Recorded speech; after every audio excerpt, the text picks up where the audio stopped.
This is your defining moment. My friend Tom used to say that all the time. We'd be just going through a normal day, hanging out, doing stuff together, and he would chime up to somebody in the group, this is your defining moment. He would see somebody stop and spend time to care for somebody who needed help, and he'd say, that's your defining moment. That so encapsulates who you are. Or he'd watch one of us spill our drink all over ourselves, and he'd say, that's exactly who you are. That's your defining moment. A defining moment is this moment that either is a pivot point, a turning point in a person's life, or just a moment, an ordinary moment that sums up who that person is. And I got a couple examples of what a defining moment is here by picture. The first picture here is, of course, Dr. King.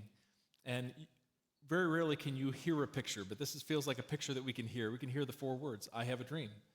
And Dr. King's life is so much more than this picture. It's so much more than that one speech. But those four words, I have a dream, and that speech, that particular moment in time and space is such a defining moment of who he was and the impact that he had on his generation and on our world. And it's his defining moment. Second image here is from the Battle of Iwo Jima, one of the most memorable pictures from World War II. This is a pivotal point in World War II, this island in the South Pacific that was a turning point in the war effort in World War II. Within 7 months, World War II was over.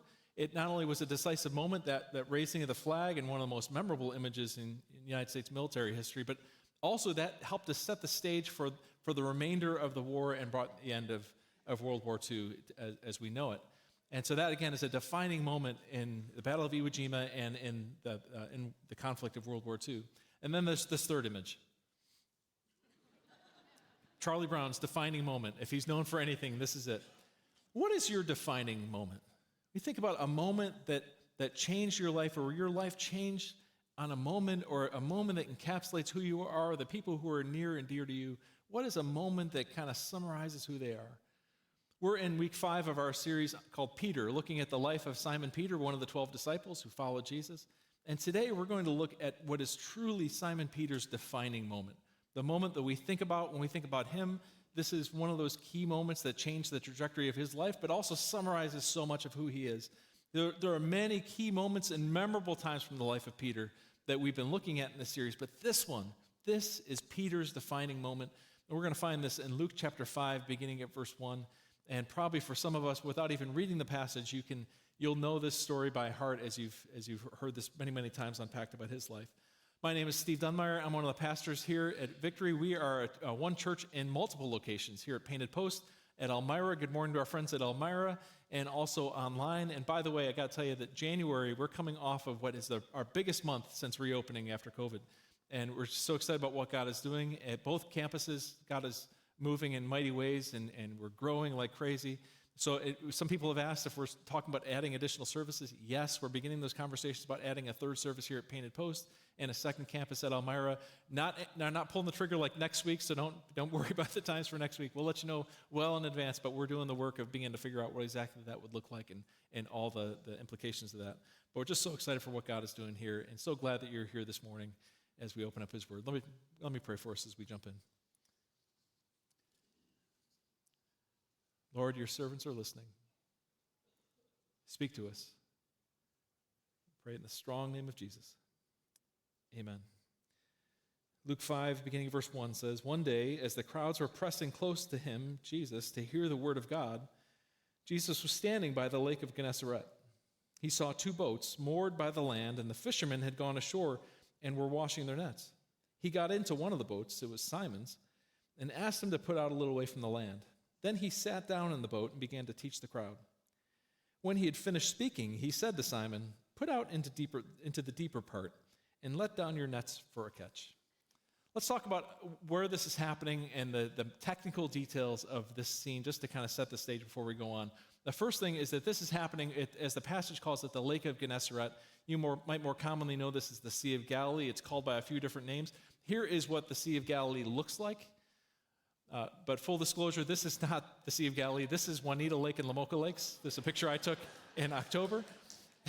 Because the Sea of Galilee looks like a Finger Lake. It is so much like a Finger Lake. When you look at pictures of the Sea of Galilee, it looks just like the Finger Lakes, where there's this beautiful lake, and the hills, or the hills go up on each side. It's kind of nestled down there. It's actually approximately the same depth as Keuka Lake. the same surface area as Seneca Lake. It's about the same shape as Oneida Lake. And listen, I know Oneida Lake is not a Finger Lake, neither are Lamoka or Juanita Lakes. Don't come at me, but you get the gist. This, as people who live in the Finger Lakes region, we know what the Sea of Galilee looks like. It's it's the Finger Lake of the Galilee.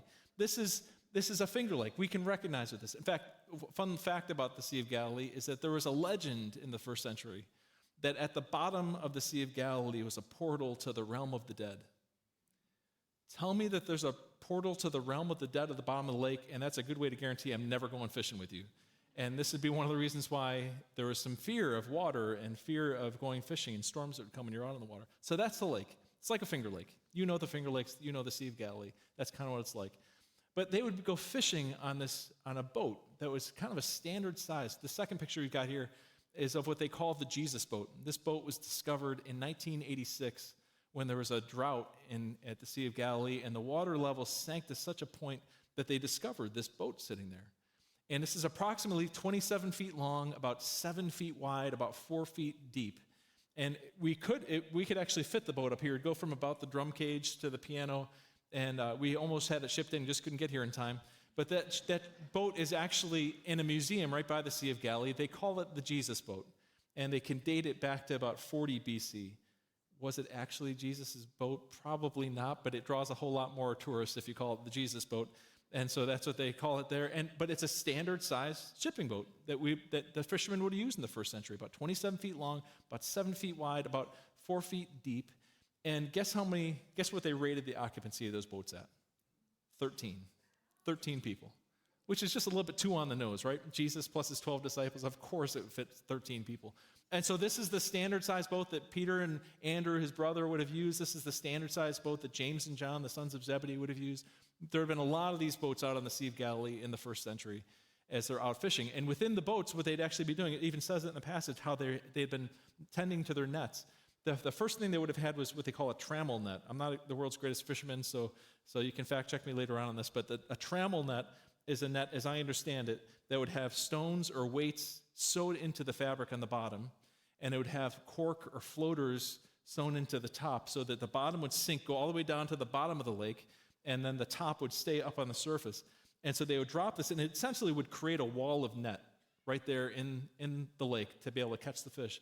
But what they would do then is they'd take one end and they'd spin around with the boat the other side so that you'd create kind of a circle of that net in the water, almost like a cylinder of trammel net right there in the water to capture the fish within that space. And you'd see the fish all flapping up there to the surface. But you haven't caught your fish yet. They're kind of cornered here, but you haven't caught them yet. So then they'd also have a casting net. And you can see pictures of people fishing with casting nets. People still do to this day. And this would be about a 4-foot square net with weights attached to this too, sewn into the fabric of the net.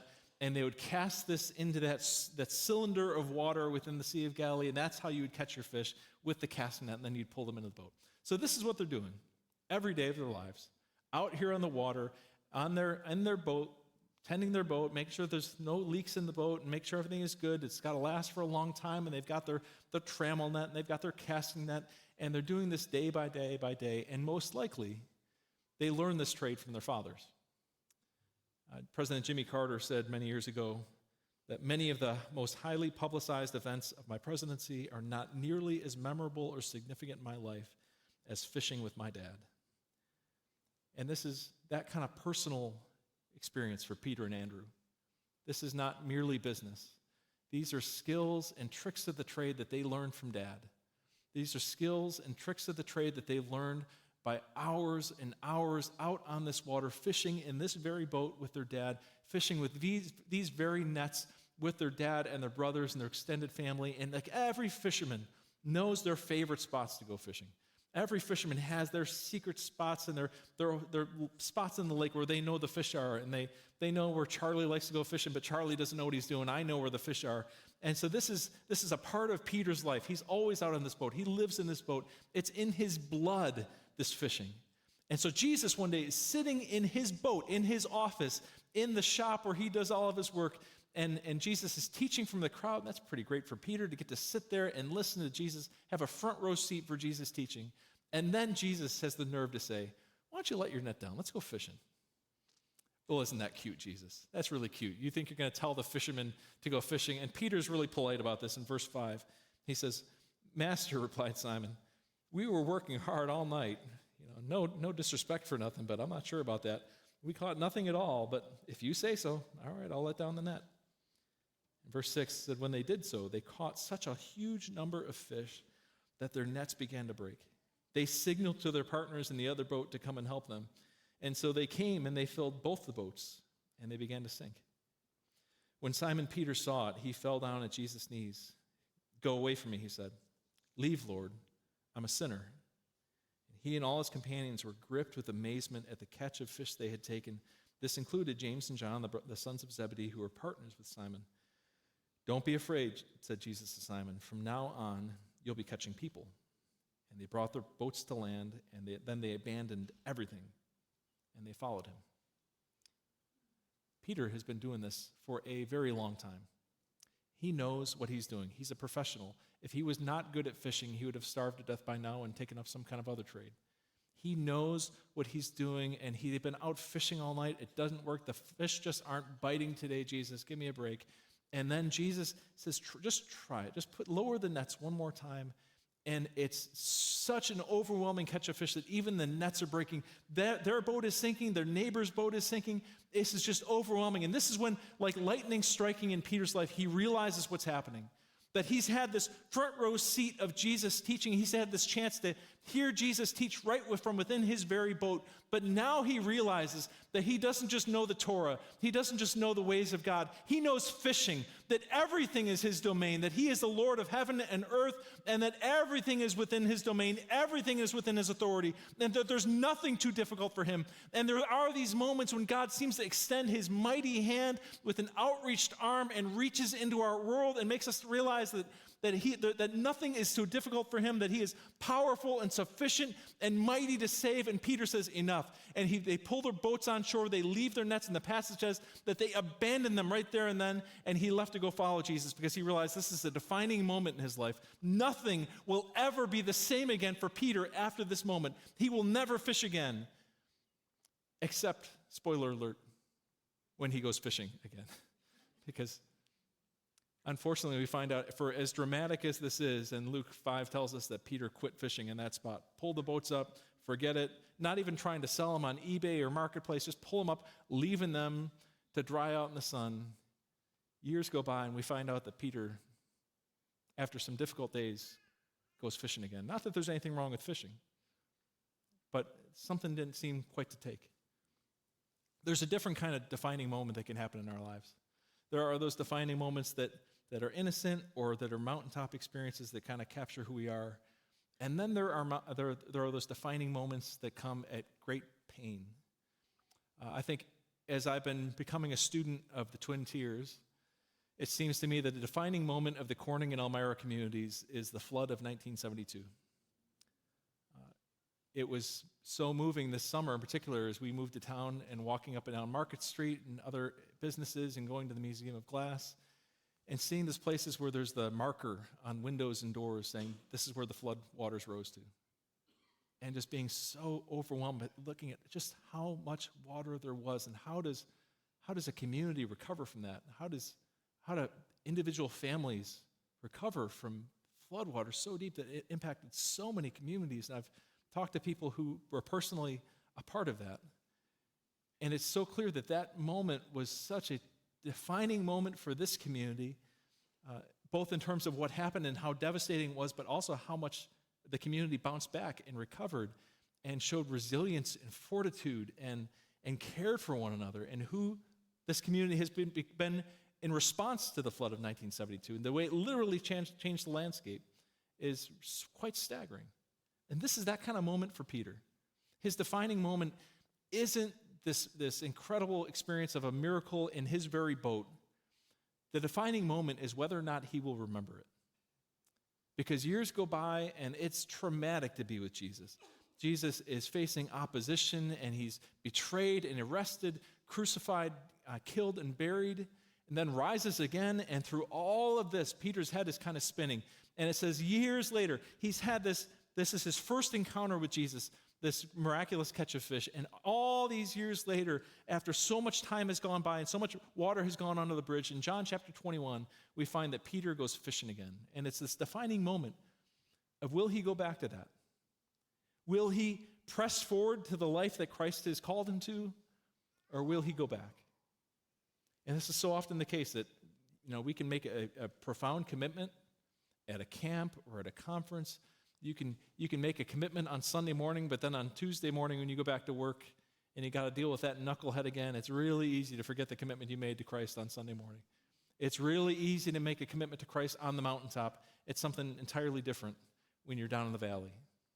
And this is the defining moment for Peter, seeing how he's going to respond all these years later. And it says in John chapter 21, verse 2, after the crucifixion, after the resurrection, verse 2, Simon Peter, Thomas, also known as Didymus, Nathanael from Cana in Galilee, and the sons of Zebedee, and 2 other disciples were together. I'm going out to fish, Simon Peter told them. And they said, we'll go with you. And you can picture the 27 by 7 by 5 boat, the tremel nets, the casting nets. They're out on a lake that looks an awful lot like a Finger Lake, and it's cool. They've been out all night. It says, so when they went out, got into the boat, but that night they caught nothing. Skunked. Verse 4, early in the morning, Jesus stood on the shore, but the disciples did not realize that it was Jesus. He called out to them, friends, haven't you any fish? No, they answered. He said, throw the net on the right side of the boat, and you'll find some. And when they did, they were unable to haul the net in because of the large number of fish. And then the disciples whom Jesus loved, it's John, said to Peter, it's the Lord. And as soon as Simon Peter heard him say, it's the Lord, he wrapped his outer garment around him, for he had taken it off, and he jumped into the water. In what follows, they tow the boat in, and there's this incredible catch of fish. It says that there's 153 fish in the net that they caught. And that has puzzled Bible scholars for years now, figuring out what does the 153 represent. There's got to be some symbolism there to the 153 fish. It means that there was a lot. It means that there was a lot of fish. They're going to eat good for a while. And they pull this all on shore, and Peter's there, and he helps them pull the boat up, and Jesus is sitting on the shore with a fire going. And it's amazing that at these kind of bookends of Jesus' time with Peter, both at the very beginning of his experience with Jesus and now here at the end, after the crucifixion, after the resurrection, Jesus, one of the only times that I can find, performs essentially the same miracle a second time. And it's as if though through the waves crashing up on the beach, as if though through the sound of the birds that are there at the Sea of Galilee, through the sound of the chatter of the guys in the boats and the sound of the nets being pulled up into the boat, that you can hear Jesus calling out to Peter from the shore one word: remember. Remember. Don't forget, Peter. Don't forget what you've seen. Don't forget what you've heard. Remember, Peter. And this is what makes it a defining moment. Not that it happened, not that it was so exciting, but that it was so unforgettable that he couldn't help but remember it. That it was so wonderful that it had to be remembered. It was seared into his memory, and it's a sort of thing that couldn't help but be shared. It is a profoundly spiritual event or act to remember the works of God, to remember the things that God has done, and to retell them and to share them with ourselves and to share them with others. As important as it is often to share them with others, it is sometimes just as significant to share them again with ourselves, to remind ourselves of what God has done in the past. As Psalm 77 says, I will remember the deeds of the Lord. Yes, I will remember your miracles of long ago. I will consider all your works and meditate on all your mighty deeds. And in the Old Testament, we see a couple different times where they actually raise kind of a monument to the things that God has done. We see this in 1 Samuel 7, when Samuel is leading the nation of Israel, and they reach a certain point, and he has them raise up a stone. He calls it an Ebenezer. Ebenezer is a compound word that means a stone of help. And it's a way of setting up a memorial. This is an Ebenezer, and he says, thus far the Lord has helped us. We've gotten thus far only with the Lord's help. And they raise an Ebenezer as a memorial to what God has done, an Ebenezer. And later on in Joshua chapter 4, when the Israelites cross the Jordan on dry ground, before the waters pour back in there again, Joshua sends the Israelites down into the bottom of the Jordan, and each tribe is to pull out one stone from the bottom of the Jordan River while it's still dry, and they bring these up and they pile them up, these 12 stones on the banks of the Jordan. And he says, the reason why we're doing this is so that someday when your children who are not here yet, someday when your children see this pile of stones, when they see this memorial, when they see this Ebenezer, they'll ask, what's that doing there? Why are those stones there? And he says, I want you to tell them what God did. I want you to tell them how God moved in these days. I want you to remember what God did, because we have this tendency to forget, and we have to remember and remind ourselves of the great things that God has done and the ways that he's moved, because there's going to be a time when you need the courage, when you need to borrow some courage from this moment back now. There's going to come a time in the future when you're going to need to reach back and pull some courage from this time and remember what God has done, and don't you dare forget it. And Jesus calls out to Peter from the shore and says, Peter, remember. It's a milestone. It's a benchmark. There's a courage that comes from remembering these things. And Peter, James, and John, and Thomas, and all the others have this deep reservoir that they can draw from by remembering the mighty things of God. And they can say, you heard your children then. You hear your children now. You were providing then. You are providing again now. You were answering prayers then. You'll answer prayers now. You are the same God. I've seen you move. You move the mountains, and I believe you're going to do it again. Great is your faithfulness, oh God, my Father. Morning by morning, new mercies I see every single day. You don't change. Your compassions don't fail. As you have been, you will forever be. Great is your faithfulness. Great is your faithfulness. Morning by morning, new mercies I see. All I have needed, your hand has provided. Great is your faithfulness to me. So I will sing of the mercies of the Lord forever. I will sing of the mercies of the Lord. With my mouth I will make known thy faithfulness to all generations, because this is what makes it a defining moment. Not that the great thing happened, but that we remind ourselves of what God has done and how his hand has been at move in our world. He is the God of Abraham, Isaac, and Jacob. He is the God who's blessed those generations in ways that they could never have imagined. He is the God of Moses, who parted the Red Seas.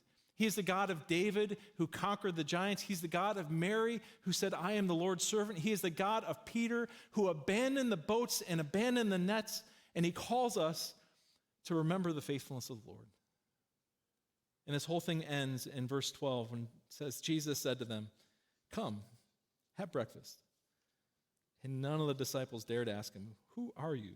Because they knew it was the Lord. Sometimes this happens where you'll see something happen. This has happened to Tammy and me so often this year, and in our first year here at Victory, of seeing God's hand at work in ways that we've seen his hand at work before. And as we've seen unusual blessings or wonderful surprises come about, or God answer to prayers or guide us through pickly situations, we've said, there he goes again. We know exactly who did that. It's the Lord. There he is again. It's the Lord. So I want to invite you to consider 3 ways to live this out practically in your own life. And the first is to remember what God has done. To think about a time in your life, reach deep down into your own history and remember a time when you could not believe.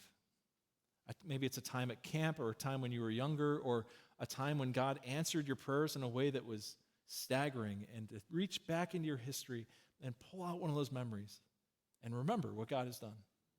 Remember how it felt then. Draw some courage and faith from that memory. Second, if you don't have a memory like that, or you're facing something that you have never experienced before, borrow a story from the Bible. Think about Moses, or Peter, or Paul, or Jonathan, or one of the apostles, or one of the Old Testament heroes, and borrow a story from them. Say, God, I'm in a situation like Jacob, and I need you to move. I know that you're the same God. I need you to move in my life the way that you moved in his life. And third, tell somebody about it. Tell somebody the story that you can remember of how God moved with faithfulness in the past. You know, in 1972, the flood of 72 was a defining moment for our community, but Victory has its own story within the flood of 72. Victory was founded in 1932 by Carrie Warburton, and we met in a variety of places, in some borrowed spaces in other churches, and in a voting booth. I don't even know what a voting booth is that you could meet a church in, but there's a sizable group that met in a voting booth. and then finally eventually got our own spot over in Riverside. And in the early 70s, there was a stirring in the hearts of the people of, at that time, Riverside Wesleyan, who felt that God was calling them and it was time to build a new sanctuary, a bigger sanctuary. And so 1971, October of 1971, that sanctuary was completed, and it was great. I mean, there's a story about a little girl, a 10-year-old girl, who gave her only dime to help kick off the building campaign for that space. Just such a hallowed, sacred act of building that space and a sense of trust in what God was going to do. And so October of 1971, that space was dedicated. Pastor Bentz, who had served here, I believe in the 40s or 50s, came back and preached the dedication sermon and prayed for the dedication of that space. And then 8 months later, the flood of 72 hits. 8 feet of water in the sanctuary that had just been dedicated. 75% of the congregation at that time had flooding in their homes. The church owned a couple of houses for the pastors to live in. Both of those homes were flooded. How do you even begin when you've got 8 feet of water in this building that has just been completed and everybody in the church is dealing with their own issues? How do you even begin to clean up? It's just the sort of thing that as I think about that and I read the stories and hear the stories, I just think, how do you just toss in the towel? How do you possibly recover from that? But yet there are churches in the area who weren't impacted by the flooding, who came in and helped with the building and helped with digging people out and getting things dried out again. And for a few weeks, the church was able to meet in other churches again and meet in borrowed space from other churches. And within a few months, they were back meeting in that space again. And a year to the month after the flood in June of 1973, they rededicated that sanctuary again. And Pastor Bentz came back again for the dedication of that space. And he said, looking at the records of that, he said, there was no precedent for praying a dedication over a building, having that building be wrecked and ruined, and then dedicating it again within 2 years' time. And yet they dedicated it, and God's Spirit moved. And you know, as I've looked at the history of this church and looked at what God has been doing, there were wonderful, wonderful things that happened before the flood. But somehow, the best days of victory have been after the flood. Somehow, the mountaintops of victory's timeline have come after the flood. And it was 15 years after they rededicated that sanctuary that had been flooded. It's 15 years later that we moved out of that space, sold that to Hope Church. God bless Hope Church. That's where Hope Church meets now. Sold that to them, and we moved up here to Painted Post. And the Warburton family, in honor of Carrie Warburton, who started this church, and by the way, Elmira, you're part of this story too, because Carrie Warburton planted this church. Her husband planted the Elmira Wesleyan Church, which is now our Elmira campus. And they raised the white cross, the 2-ton steel white cross that stands out front in honor and memory of her. And when I see that cross and I think about that story and what it must have been like to live through the flood and all the heartache and all the stress and the strain, the cross is an Ebenezer, a silent testimony to say, rains came, winds blew, but our house was built on you. Storms came, the floodwaters rose, but God was with us, and we will sing of the mercies of the Lord forever. With our mouths, we will make known his faithfulness to all generations. So burn the boats, burn the nets, and remember what God has done. God, I thank you for this day, and we thank you for the way you've moved in the past. We thank you for your faithfulness through generations, and with faith and confidence and courage, we pray, would you do it again? As you moved in years past, would you move again? As you've answered prayers in years past, would you do it again? As you've provided healing in years past, would you do it again? Would you help us to remember your faithfulness and your strong and mighty hand? We pray it for Christ's sake and for your glory. Amen.